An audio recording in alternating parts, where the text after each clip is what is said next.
Because behind me are two German cars that make 1,152 horsepower from their twin-turbo V8s. We've got the Mercedes E63 AMG and the BMW M5. But not just the regular E63 and M5. Oh, right. The S model and the competition pack. And what that means is you get more stuff. Both cars make more power, revised suspension. In the case of the AMG, it's got all-wheel drive. In the case of the M5, it's got a new grille. And both cars have more Überhol prestige. You took 4 years of German in high school. Ja, der Bleistiftspitzer hat Geschlechtswoche mit das Fenster. So you could translate Überhol prestige for us. Überhol prestige is basically the acknowledgement that the car approaching you from behind on the Autobahn deserves to pass you. Okay, now, these two cars are remarkably similar. They're both based on mid-size luxury sedans. The power is about the same, 575 horsepower for the BMW, 577 horsepower for the AMG. They both weigh about the same. They both cost about the same. But do they both drive about the same? Good thing we're at a test track because we're gonna find out.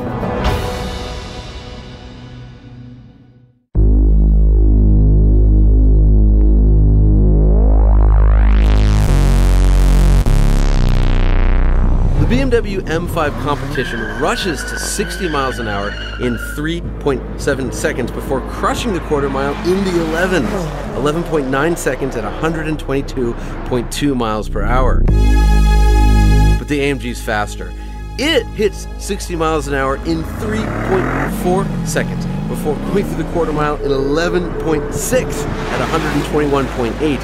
To give you a little bit of context there, the last SRT Viper we tested ran through the quarter mile in 11.5 seconds. But once you're done with acceleration, these cars are identical. They both stop from 60 miles an hour in 106 feet. They both pull a maximum of 0.95 Gs on the skid pad, and they both run around the figure 8 in 24.3 seconds. But from behind the wheel, they feel very, very different. The AMG is relatively drama-free. It's cool, calm, collected. It's a nicely tailored suit with a bad temper. The M5, on the other hand, is crazy pants. Get this thing wrong, and the rear end steps out, and there's smoke, and you're spinning. In every measurable way, the E63 and the M5 behave like supercars. But we want to know why, and we know just the place to take them.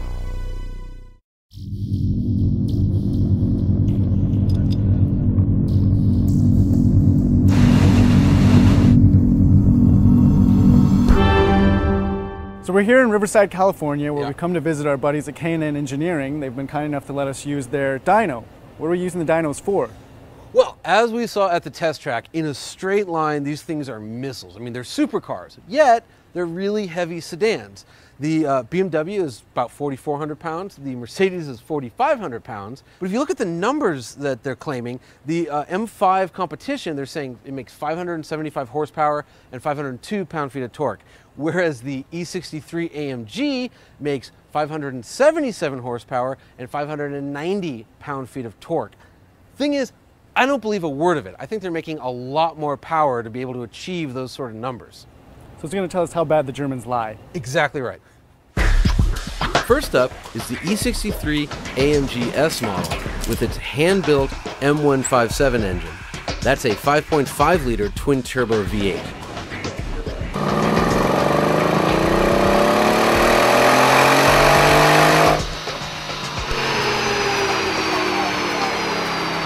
Next up is the BMW M5 with a juiced-up version of the familiar 4.4-liter twin-turbo V8. Also remember, this car is rear-wheel drive, even though you're going to see on the rolling road dyno here, the front wheels are spinning.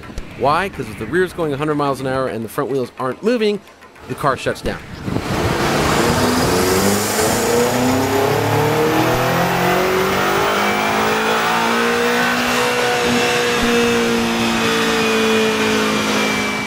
So we've run both the M5 and the E63 here at K&N. Yeah. What did we learn on the dyno?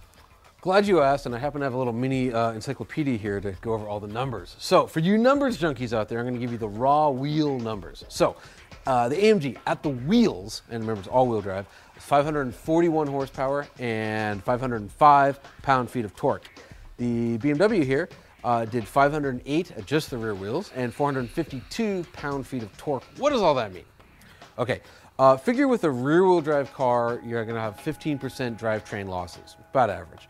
So the M5 therefore makes 598 horsepower and 531 pound-feet of torque. It's pretty healthy. It's a little bit more than they said.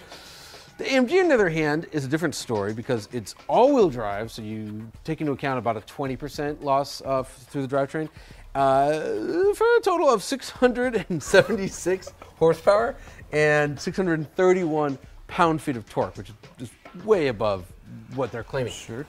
Spoke with Frank Marcus, our technical director, and I said, "Ah, it's crazy, right?" And he said, "Yeah, you know," he goes, "for modern cars, you could dial back those losses a bit, figure for an all-wheel drive car, 15%. So run the numbers at 15% for all-wheel drive, 636 horsepower and 594 pound-feet of torque.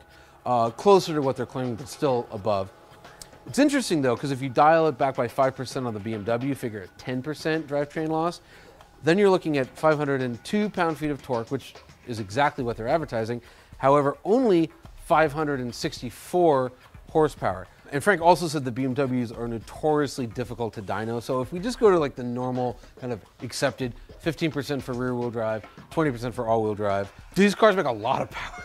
So taking that into consideration, even with the 20 or 15% loss or 10% loss, we've just confirmed the AMG is an absolute monster. Yes. The real surprise is how well BMW has sent the power to just the rear wheels. That's a really good point because, you know, the AMG makes much more power and it has four wheels driven, yet this is only 0.3 seconds behind it in every measurement we did. So I'm kind of proud of BMW. That's really commendable to be able to go that quick in a straight line, you know? But that's all just a bunch of number junkie stuff. Yeah, absolutely. Look, if you're the kind of guy that sits around in a bar arguing about cars, this is what you reference. Oh, it makes blah, blah, blah at the wheel. The purpose of this head-to-head is to find out which is the better car. Right, and you don't even use the steering wheel, the dyno. Exactly.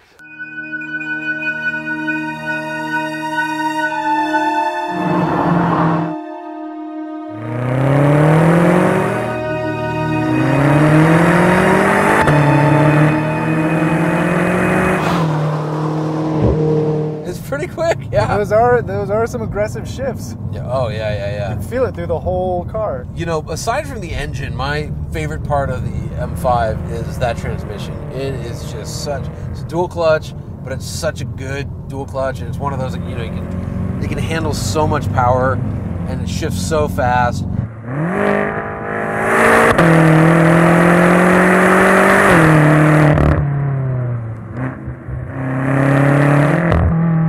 How do they even make the steering this heavy? Like there's some genuine strength required to move this thing around right now. I think what it is they said, look, we're going to have 3 suspension settings, 3 throttle position settings, and 3 steering settings. So then the chassis engineers go out and they go, well, we have this kind of comfort around town steering, it's nice and light, and we have sports steering for when you're driving fast. And yet we have to fill up this blank, so we're going to make extra heavy. You know, that's the problem with ultimate adjustability is maybe somebody really wants to like do curls as they're driving, you know?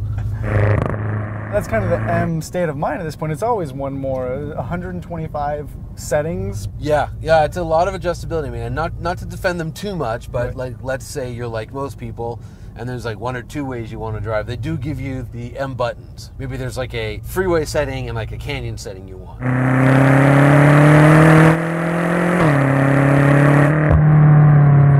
How do you like how it handles? I took it around the figure 8, and it's easy to throw it into a little, you know, power oversteer coming out and to catch it. So it's very predictable. I like that. But you're really only reading the steering wheel when you're doing that, I think. There's right. not much sensation otherwise. Right. It's making how much? Oh, it's almost 598 horsepower. Yeah, so going to 2 wheels, there's only so much tires can do. Right.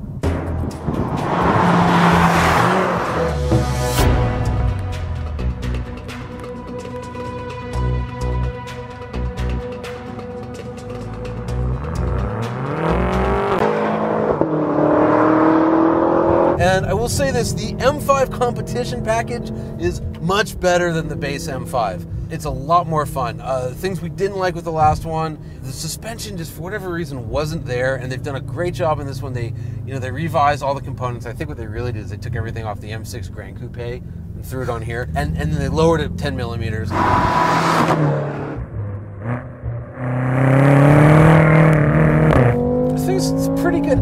know, it's you're still isolated. What do you think is lending to the sense of isolation? You know, it's just because it's based on the F10 5 Series, which we know it can also be a 7 Series, could be a Rolls-Royce Ghost. You know what I mean? It's a big, heavy, well-insulated chassis.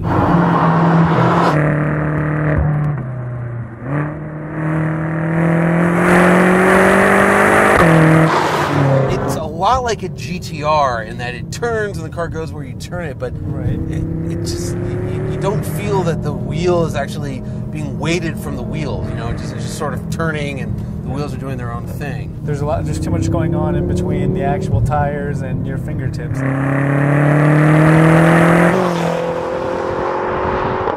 But really, I mean, what I would change is I'd figure out a way just to suck weight out of this thing. I would just liposuction this car till it's below 4,000 pounds, because you don't need to weigh 4,400 pounds to be a legitimate performance car. You just don't. You just don't.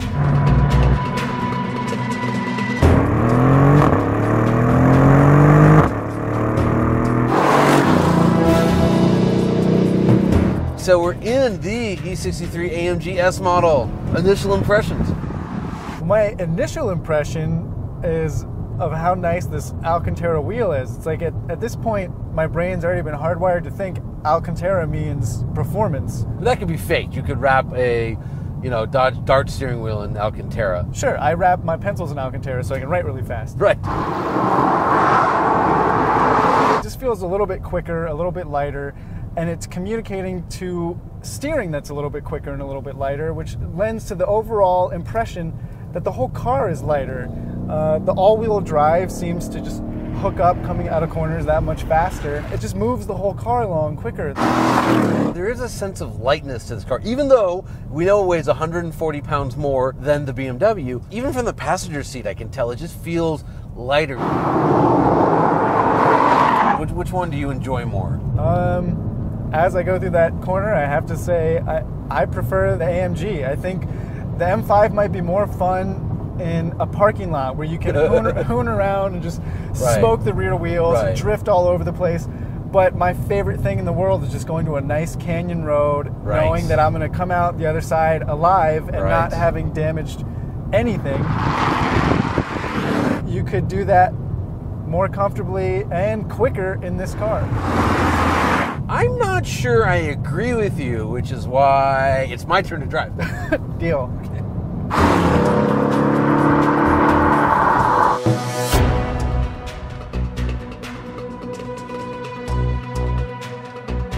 Okay, we are in the AM. Jesus Christ. It really just gets off the line like nobody's business. This is a good transmission, but it needs to have a dual clutch. It needs to have that bam, bam, fast shifting power that the M5 has. We know this car makes a lot more horsepower, but you can't always use it because you can't always get into the gear you want quickly enough. So the M5 has $9,200 optional carbon ceramic rotors. This thing, just has drilled steelies. They do bite, they just don't bite that hard at the top. Yeah, there's a bit of a delay, but when you know to compensate for that, then they still are plenty capable. Okay, it does squirm around a little bit under heavy braking, but again, it is a 4,500 pound car. And then, to be fair, the BMW does move around a little bit too. Although I just feel that suspension's so much stiffer. Yeah. And the ride's a little worse because of it. And again, some people hate body rolling corners. They want it to be like an F1 car, like corner flat to keep the aero the same. And I worry with the M5, it just stays so flat that you're just looking at a piece of glass, turning a wheel, but you're not really all that involved with the driving process. I'm just trying to think if there's anything about the driving experience in the M5 that I like a lot better, aside from the transmission.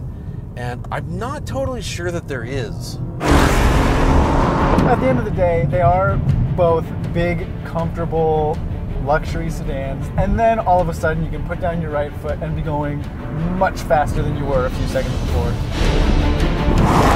I think the real story is that the E-Class right now is a better car than the 5 Series. It's easier to turn it into the ultimate performance sedan for AMG than it is for the M Division. If you would have asked me before we started, and of course I ran around saying it, I said the AMG is going to wipe the floor with the M5. It's going to be a slaughter, and it really wasn't. I mean, that M5 competition is so much better than the base M5. And it's really close to being as good as this car is. There's nothing about the M5 competition that drives significantly better than the E63. And I think we can agree that the winner of this head-to-head is... the AMG? Yeah, baby!